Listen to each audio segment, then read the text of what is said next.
히브리서 10장 11절에서 18절을 제가 읽겠습니다. 오늘은 그 성막 제사에 대해서 말씀을 드릴 건데, 출애굽기나 레위기보다도 이 히브리서가 성막 제사에 대해서 잘 설명을 해주셨기 때문에 성경 본문은 히브리서를 제가 읽어드리고 성막 제사에 대해서 여러분에게 말씀을 드리도록 하겠습니다. 모든 제사장은 날마다 제단에 서서 직무를 수행하면서 똑같은 제사를 거듭드리지만 그러한 제사가 죄를 없앨 수는 없습니다. 그러나 그리스도께서는 죄를 사하시려고 단 한 번의 영원히 유효한 제사를 드리신 뒤에 하나님 오른쪽에 앉으셨습니다. 그리고서 그는 그의 원수들이 그의 발 아래 굴복할 때까지 기다리고 계십니다. 그는 거룩하게 되는 사람들을 단 한 번의 희생제사로 영원히 완전하게 하셨습니다. 그리고 성령도 우리에게 증언하여 주십니다. 먼저 이렇게 말씀하셨습니다. 주님께서 말씀하신다. 그날 이후에 내가 그들에게 세워줄 언약은 이것이다. 나는 내 율법을 그들의 마음에 박아주고 그들의 생각에 새겨주겠다. 또 나는 그들의 죄와 불법을 더 이상 기억하지 않겠다. 죄와 불법이 용서되었으니 죄를 사하는 제사가 더 이상 필요 없습니다.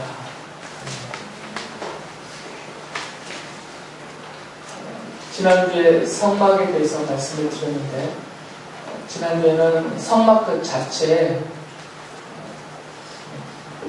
성경에서 갖고 있는 의미, 가치 이런 것들에 대해서 말씀을 드렸고요. 오늘은 그 성막 안에서 드리게 하신 제사에 대한 말씀을 드리도록 하겠습니다.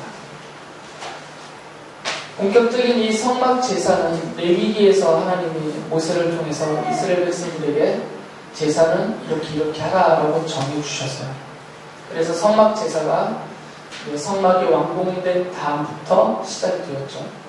그런데 성경의 기록들을 보면 모세에게 명하셔서 성막에서 제사를 시작하게 하시기 그 전부터, 그 이전부터 우리 믿음의 사람들은 제사를 드렸어요. 실제로 첫사람인 아담이 제사를 드렸다라는 직접적인 기록은 성경에 없습니다. 그래서 아담이 제사를 드렸다 안 드렸다라고 성경의 내용 갖고 결론을 내리기는 어려워요. 그런데 그 아담의 아들들인 가인과 아벨은 하나님 앞에 제사를 드렸죠. 이들이 제사를 드렸다는 것은 아무것도 모르는 상태에서 갑자기 자기네가 그것을 만들어내고 찾아내서 하진 않았을 것 같아요. 아버지인 아담이 그동안 해왔던 것을 보고 관찰하고 그것을 익혀서 이렇게 했을 가능성도 분명히 있는 것이고요. 또 하나는 성경 기록이 안 돼 있기 때문에 또 그것도 단언하기는 어렵지만 하나님께서 그들의 마음에 하나님 앞에 제사를 드리게 하는 그런 마음을 넣어주셔서 그들이 제사를 할 수 있었습니다. 그래서 본격적으로 제사라는 명칭이 쓰여진 것은 가인과 아벨 때예요. 그래서 가인과 아벨이 자기들의 소산의 첫 소산물을 가지고 하나님 앞에 제사를 드렸죠. 그리고 그 뒤에 보면 노아도 홍수 심판이 끝난 다음에 방주에서 나와서 단을 쌓고 제사를 드렸어요. 그리고 또 기록된 인물들을 보면 아브라함도 하나님께서 그를 택하고 부르셔서 그가 하나님의 인도함을 따라서 가서 머무는 곳 그곳마다 단을 쌓고 하나님 앞에 그 제단을 바치며 제사를 드렸죠. 또 아브라함의 그 아들인 이삭도 그랬고 마찬가지로 야곱도 그랬고요. 이 믿음의 사람들, 그러니까 성막 제사가 본격적으로 시작되기 그 이전의 믿음의 사람들도 하나님 앞에 제단을 쌓고 제사를 드렸어요. 모세조차도 이 레위기에서 시작되는 성막 제사법이 시작되기 그 전에, 다시 말하면 성막이 완공되기 전에, 성막은 출애굽기 40장에서 완공이 되잖아요. 그러니까 완공되기 그 이전에 모세도 하나님 앞에 제단을 쌓고 제물을 바치고 제사를 드렸습니다. 그러면 이 성막 제사와 성막 제사 그 이전에 드렸던 제사가 차이가 있는가 없는가 이런 궁금증이 생겨나겠죠. 가장 중요한 차이점은 이미 뭐 아시기도 하실 테니까 그냥 바로 말씀을 드리면 속죄라는 의미의 차이가 있습니다. 하나님께서 모세에게 성막을 지으라고 하셨죠. 그 성막은 두 가지의 관점에서 봐야 되죠. 하나는 그 성막 자체라는 존재론으로 봐야 되고요. 그래서 성막은 뭐냐? 그것은 성막을 짓게 하신 하나님의 그 의도가 분명히 성경에 밝혀져 있는데 출애굽기에서 분명히 말씀하셨어요. 내가 그들과 함께 머물 장소를 만들어라. 그게 성막이었어요. 그들은 이스라엘이죠. 이집트에서 이끌어내신 이스라엘입니다. 하나님의 백성 그들 가운데 머무시기 위하여서 하나님이 거기 계시다라는 것을 사람들이 보고 알 수 있는 상징적인 장소를 만들어 드려야 되는데 그게 성막이었다는 거죠. 하나님이 모세에게 그 성막을 지으라고 하셨어요.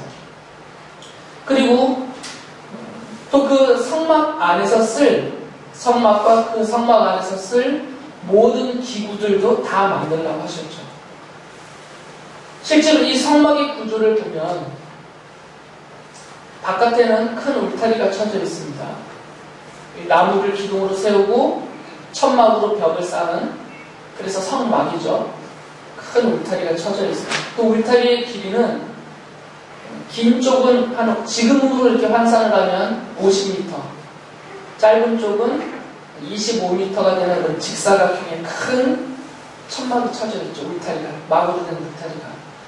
그리고 이 울타리 안 속에 성소를 만들어 놓으셨습니다. 그 성소의 크기는 저희 이 예배실보다 조금 더 커요. 옆으로 조금 더 길고 뒤로 조금 더, 옆으로는 넓다고 표현하나? 옆으로는 조금 더 넓고 길이는 저것보다 조금 더 길어요. 그러니까 성소가 그렇게 크지 않습니다.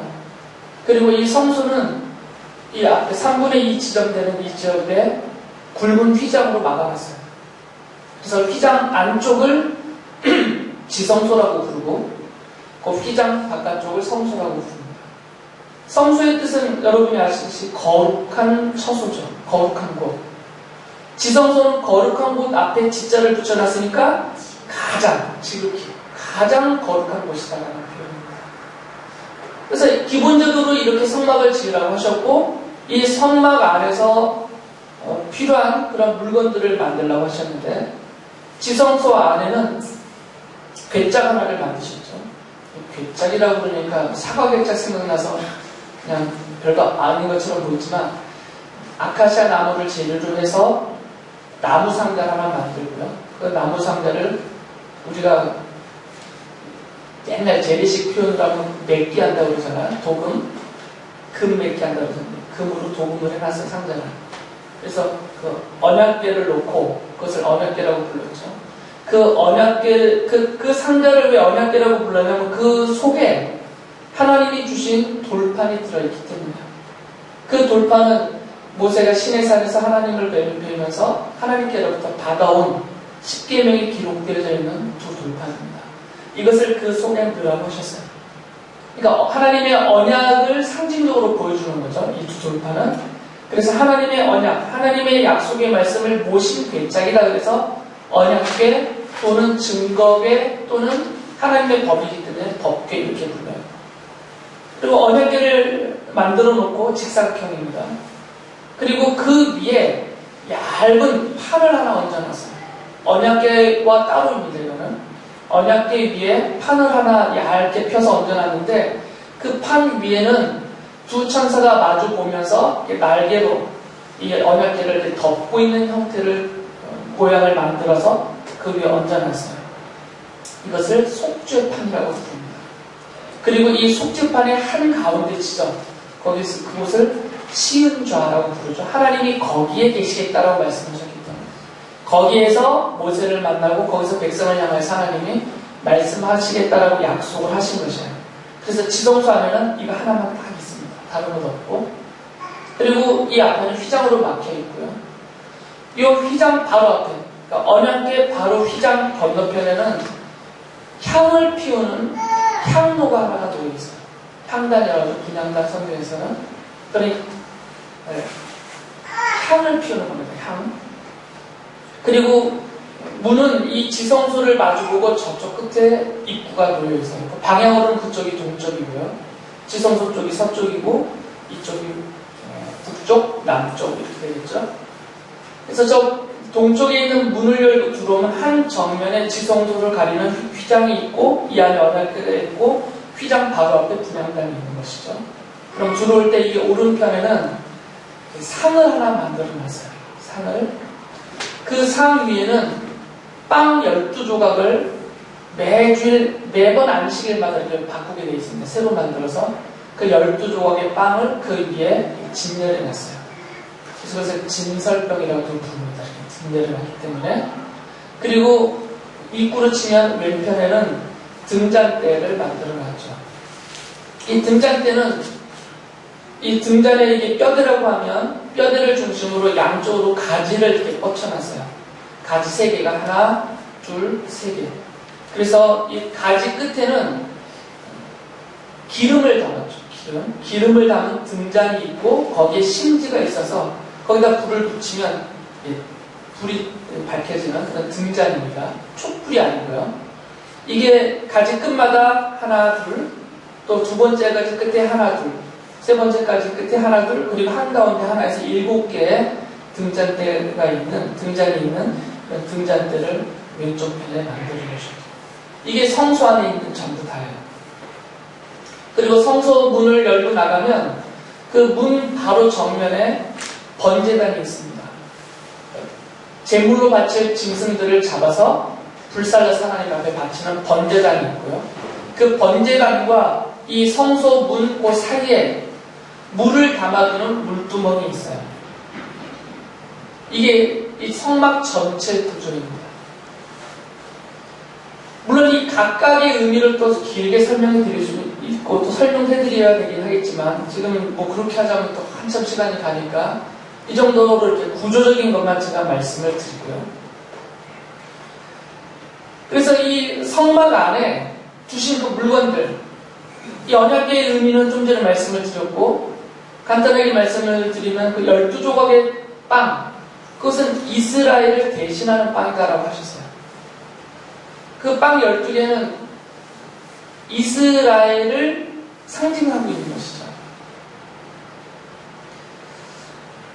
원래 그 야곱의 이름이 이스라엘로 바뀌어졌잖아요. 하나님이 그 이름을 바꾸셨기 때문에. 그래서 이스라엘 그러면 원래는 야곱이에요. 그래서 구약 성경에 이스라엘 또는 이스라엘 백성, 이스라엘 자손 이렇게 말하면 야곱의 자손들이다라는 말이죠.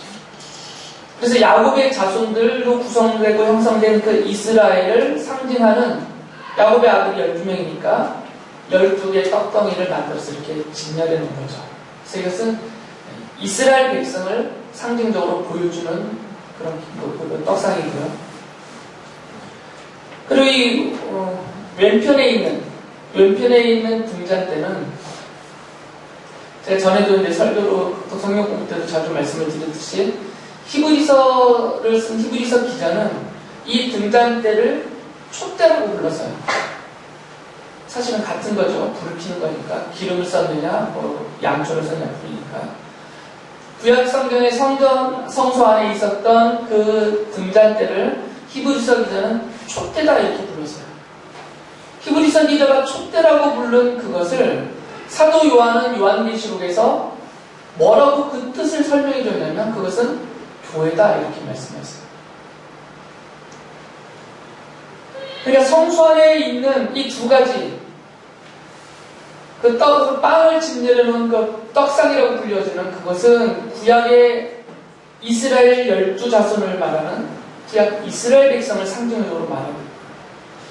왼편에 있는 이 등잔대는 신약 성경 저자들의 해석대로 따른다면 그것은 신약의 교회를 계시적으로 미리 상징화해서 보여준 것이다 라고 말을 하죠. 그러니까 이 떡상과 등잔대는 엄밀하게 말하면 둘 다 합쳐져서 둘 다 뭐라고 부르겠어요? 하나님의 백성을 가리키는 물건이라는 것이죠. 그리고 이 앞에 있는 분향단은 요한계시록의 해석을 봤더니 거기 분향단에서 피우는 그 향이 있잖아요. 그 타오르는 향을 하나님께 올라가게 하는 성도들의 기도다라고 요한계시록에 설명을 해요. 그 성경 구절들은 제가 주보 설교란에 다 써놨으니까 여러분들이 찾아보시면 됩니다. 그냥 제 말이 아니라 성경에 써있는 내용들이에요. 그러니까 이 성소의 구조, 성소 내부의 구조는 의외로 단순합니다. 휘장을 중심으로 휘장 이 안쪽 지성소는 하나님의 자리예요. 그리고 이 휘장 바깥 성소는 하나님의 백성들의 자리입니다. 하나님이 약속하신 대로 내가 여기서, 모세는 이스라엘 백성을 대변하는 자니까 내가 여기서 너희를 만나겠다 하시는 바로 이 만남의 자리가 성소다라는 것입니다. 그런데 이제 하나의 문제는 뭐냐면 그 거룩하신 하나님을 죄인들이 만날 수가 없잖아요. 거룩하신 하나님 앞에 죄인이 다가설 수가 없어요. 그건 본질적으로 안 되는 것입니다. 정확한 표현은 아니지만 불을 피워놓으면 불나방들이 이 불을 보고 다가오지만 불에 가까이 오면 불타 죽어버리잖아요. 물론 하나님에 대한 정확한 비유는 아니지만 이해하기를 쉽게 하기 위해서 그 지극히 거룩하신 하나님을 향하여서 악한 죄인으로서의 인간이 다가오는 순간 녹아버리는 거죠. 그 죄에 대한 형벌을 받게 되어 있는 거죠. 이 성소가 하나님과 하나님의 백성들의 만남의 자리이기는 하지만 이 성소에서 하나님과의 만남의 그 자리에 올 수 있는, 그래서 하나님을 만날 수 있는 사람은 제한적이다 그 말이에요. 아무나 문 열고 들어오지 못해요. 어느 누가 내가 억울한 사정이 있어서 난 하나님 앞에 하소연하겠다고 하고 저 성소의 문을 열고 들어오는 순간 바로 직사합니다. 하나님이 그렇게 정해놓으셨어요. 바로 죽는다고. 하나님이 모세를 신산으로 불러 올리셔서 하나님이 모세와 40일 동안 거기서 만나시는 그 시간조차도 하나님의 구름과 영광이 산을 덮어서 일반 백성들은 산 위로 접근하지 못하게 차단을 하셨어요. 그러면서 올라오지 마라 그랬습니다. 올라오면 죽는다고. 이게 하나님의 영광이고 거룩함이거든요. 그래서 하나님이 성소라는 하나님과 그 백성의 만남의 자리는 마련해 주셨지만 그 자리에서 하나님을 만날 수 있는 하나님의 백성은 제한적이라고 말해요. 이 떡상과 등장대가 상징적으로 말하고 있는 바로 그들만 하나님을 만날 수 있는 것입니다.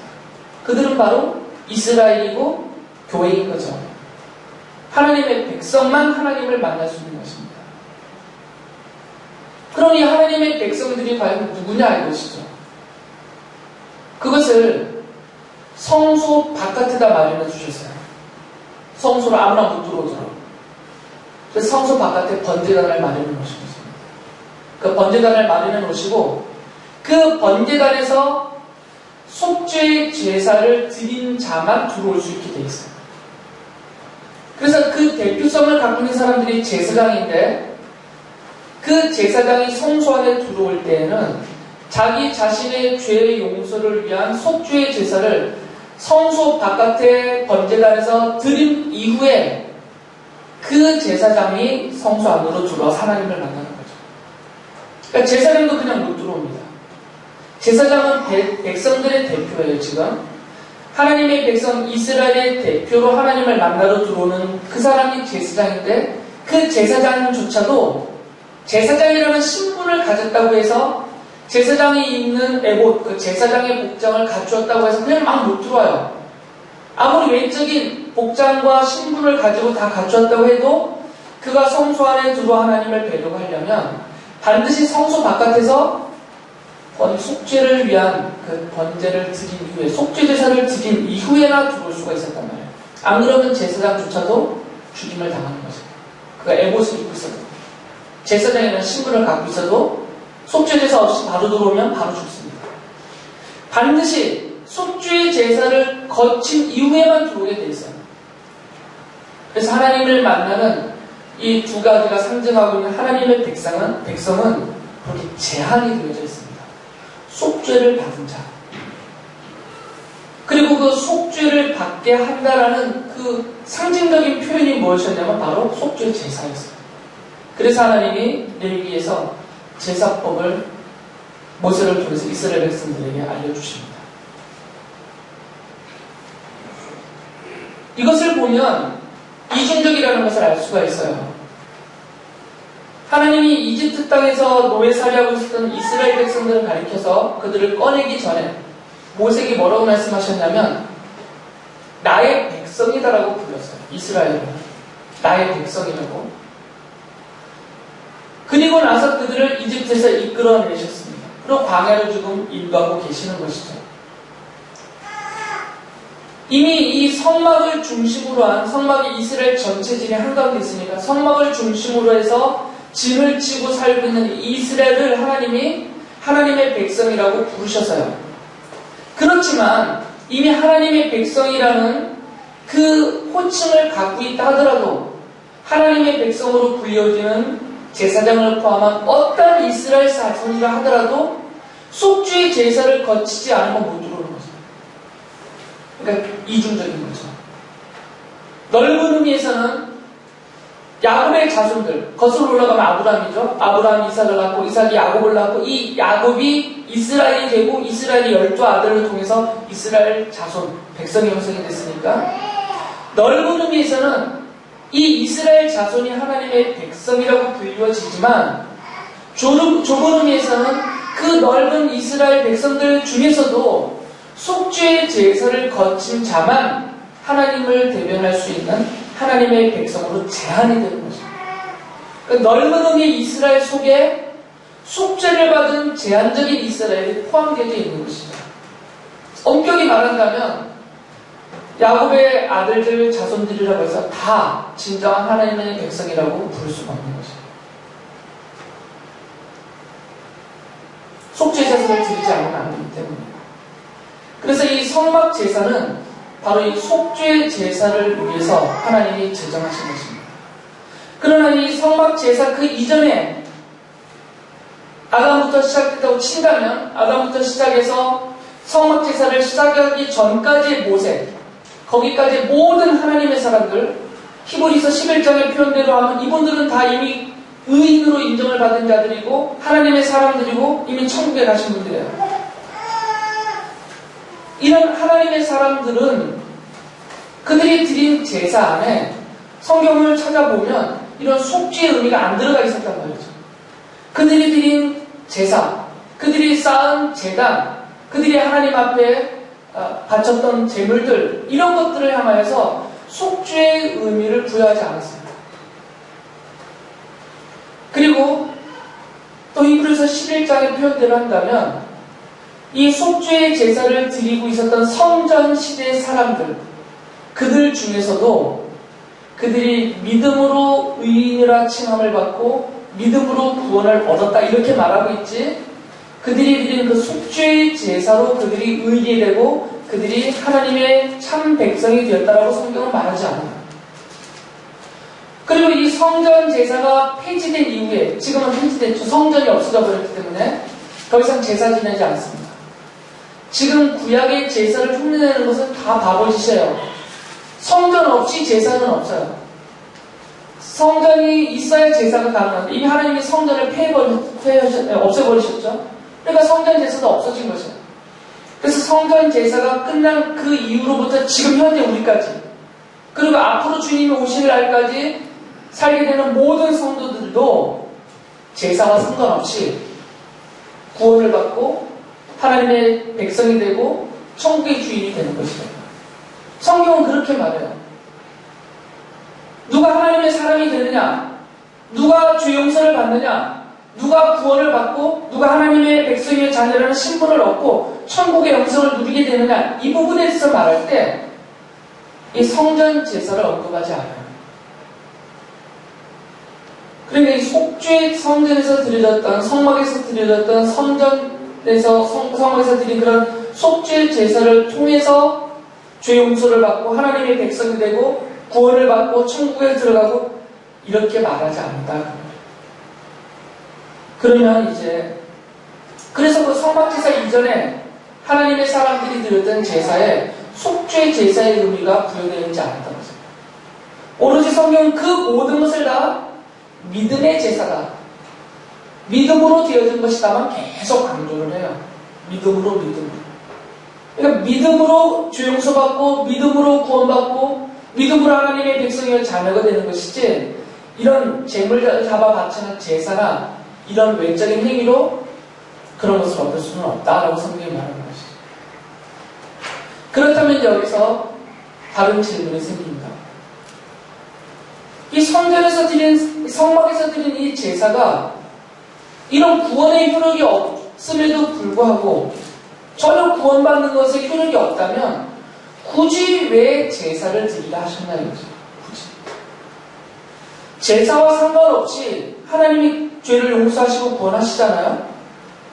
아브라함에게도 그랬고 이삭과 야곱에게도 그랬고 모세에게도 그랬고 믿음의 성경에 나오는 믿음의 모든 사람들에게 그렇게 해오셨어요. 하나님이 실제로 지금 우리에게도 그렇게 하고 구원과 상관없는 그런 속죄의 제사를 하나님이 굳이 성막을 짓게 하시고 거기서 철저하게 가르치신 법대로 드리라고 하신 하나님의 의도가 무엇이냐가 이제 궁금해지는 것이죠. 그 의도를 알아야 우리가 성막을 바르게 이해하고 성막에서 드린 제사를 바로 이해할 수 있기 때문이에요. 만약에 여러분이라면 여러분이 성막에 갔을 때 제사를 드리는 그런 분들이라고 구약의 이스라엘 백성을 생각을 한다면 제사를 드릴 때마다 어떤 생각이 들겠어요? 주일 학생들한테 아침에 이설교 하면서 물어봤더니 윤지가 뭐라고 대답했는지 알아요? 귀찮다라고 생각할 거예요. 귀찮을 것 같아요. 틀린 말이 아니에요. 실제로 선지자들의 글을 보면 이스라엘 사람들이 귀찮아했어요. 이 제사를. 정말 귀찮게 여겼어요. 왜 그러냐면 계속 드려야 되니까. 이 속죄의 제사를 계속 드려야 돼요. 가장 크게는 1년에 한 번 드리는 대속죄의 제사가 있었고 개인적으로는 또 백성 전체를 향해서는 3번 드려야 되는 절기 제사가 있었고 그리고 또 개개인으로는 자기가 지은 죄를 용서받기 위한 개인적인 속죄 제사를 드려야 돼요. 죄를 깨달을 때마다 속죄 제사를 드려야 돼요. 안 그러면 찝찝하니까. 뭔가 죄 용서받지를 못한 것 같으니까. 그러니까 실제로 이 반복되는 제사를 드리면서 귀찮아하게 됐다는 거죠. 실제로. 그리고 또 어떤 마음이 들겠어요? 이게 귀찮게 여겨지면 어떤 기대가 생기겠어요? 어떤 기대가? 이제 그만하고 싶지 않겠어요? 귀찮아지니까. 그래서 당연히 기대가 어떤 기대가 되냐면 이걸 한 번 드린 제사로 끝장날 수는 없을까? 매번 반복해서 드리지 말고 그냥 제사 한 번만 드려서 그 한 번 드린 제사의 효력이 그냥 영원토록 지속되고 이 한 번 드린 제사가 내 과거, 현재, 미래 죽을 때까지 짓게 될 모든 죄를 완전히 용서받게 하는 그런 영원하고 완전한 그런 제사는 없을까라는 생각이 자연스럽게 들게 되겠죠. 반복되니까. 제사의 효력은 거기에 있는 거죠. 성막 제사의 효력은. 실제로 성막 제사를 통해서 구원받지 못합니다. 왜 그러냐면 오늘 성막 제사의 속죄 제사를 드리고 내가 여지껏 지은 죄를 용서받았다고 치면 내가 내일 짓는 죄는 어떡하냐고. 그 죄를 용서받지 못하면 나는 벌받고 지옥 가는데. 그러니까 이 성막 제사는 완전한 죄 용서와 구원을 가져다주는 그런 제사가 안 되는 것이죠. 그래서 이 성막 제사를 통해서 하나님이 백성이라고 부르신 그들에게 계시적으로 가르쳐 주시고 또 알게 하시고 바라보게 하시는 것이 있었는데 그것이 바로 영원한 완전한 단 한 번의 제사다 그 말이에요. 그걸 바라볼 수밖에 없게 돼요. 성막 제사의 구조 자체가 반복적이기 때문에. 그래서 히브리서 저자가 히브리서 쓰신 이분이 히브리서 10장 1절에 이런 표현을 했어요. 모든 제사장은 날마다 제단에 서서 직무를 수행하면서 똑같은 제사를 거듭드리지만 그러한 제사가 죄를 없앨 수는 없습니다. 그리고 3절에 가서는 그러나 제사에는 해마다 죄를 회상시키는 효력은 있습니다. 이게 구약 성전 제사, 성막 제사의 효력이라는 것입니다. 그 성막에서 드렸던 속죄 제사가 완전히 죄를 용서받게 하는 그런 효력은 없어요. 그런 기능은 없어요. 하지만 죄를 계속해서 깨닫고 생각나게 하는 효력은 있다 그 말이에요. 당연히 그러겠죠. 오늘 내가 지금 속죄 제사를 드리면 죄로부터 해방감을 얻는 것이 아니라 당장 내일 지을 죄를 또 기억나게 미리 생각하게 하고 지난날에 지었던 죄를 생각하게 한단 말이에요. 그런 효력은 있다는 것이에요. 그래서 이런 기대가 히브리서 기자의 표현대로 하면 계시다라는 것이죠. 계시. 이것이 하나님의 계시다라는 것입니다. 하나님이 부르신 이스라엘 백성들이 성막 안에서 드리는 이 속죄의 제사를 거듭 반복해서 드리면서 그들은 깨달았다 그 말입니다. 하나님의 의도를, 하나님의 뜻을 깨달았다는 것이죠. 그 뜻은 이후에 어느 시점이 되면 단 한 번 드려지는 그 제사가 이스라엘 백성들이 기대하고 바라던 대로 단 한 번에 드려지는 그 제사가 우리의 과거, 현재, 미래의 모든 일을 완전히 용서받게 하고 그리고 그 용서받은 것이 취소되거나 상실되거나 달라지지 않고 영원히 지속되게 하는 단 한 번의 제사로 영원하고 완전한 죄용서가 이루어지게 하는 그런 제사가 온다. 그 때가 온다. 그 제사가 반드시 드려질 것이다라는 것을 그들에게 계시로 알려주신 것이 바로 성막 제사다라는 거죠. 이게 성막 제사의 근본 가치와 의미입니다. 그래서 히브리서 기자가 그것이 드디어 하나님의 계시대로 약속대로 이제 성취가 되었습니다 라고 말하는 거죠. 히브리서 10장 18절 보면 죄와 불법이 용서되었으니 죄를 사하는 제사가 더 이상 필요 없습니다. 이제 죄를 용서받게 하는 성막 제사는 더 이상 필요 없다 그 말이에요. 우리의 모든 죄와 불법이 다 용서가 돼버렸다. 이미 과거형으로 이미 돼버렸으니까 이제 죄가 없어진 상태가 돼버린 것이야. 죄의 벌이 사라져버렸단 말이죠. 내가 죄를 지었다라는 그 행위와 기록은 남아있지만 그것으로 인해서 내가 받아야 될 하나님의 진노와 형벌과 죽음과 지옥의 사망은 다 사라졌다. 용서돼버렸다 그 말이에요. 그래서 이제 다시 제사할 필요가 없다라는 것이죠. 히브리서 10장 14절에서도 이렇게 말씀합니다. 그는 예수님이세요. 거룩하게 되는 사람들은 성도입니다. 바로 여러분들. 이 성소 안에 떡상과 등잔대가 상징적으로 가리키고 있었던 바로 그들, 참된 하나님의 백성들, 거룩한 무리들, 바로 성도들이에요. 그는 바로 예수 그리스도시죠. 거룩하게 되는 사람들인 성도들을 단 한 번의 희생 제사로 영원히 완전하게 하셨습니다 라고 말해요. 그러면서 예수님의 이 십자가를 바로 이 희생 제사다라고 말하는 거죠. 구약의 이 성막 제사에서는 제사장들이 그 일을 대신해 줬어요. 나를 위해서. 그런데 그 제사장이 매번 바뀌고 또 그 제사장도 죽어버리고 반복적이란 말이죠. 제사장도. 또 내 죄 용서를 위해서 하나님 앞에 번제단에 바칠 제물도 제사를 드릴 때마다 잡아야 돼요. 이게 반복적인 거예요. 제사장도 반복적이고 제물도 반복적이고 종합적으로 제사도 반복적이에요. 그런데 이제는 그런 반복이 필요 없는 단 한 번의 제사. 그래서 이것이 완전하고 영원한 제사. 그렇게 드려지는 그 제사를 위해서 하나님이 이제 바꾸신 거죠.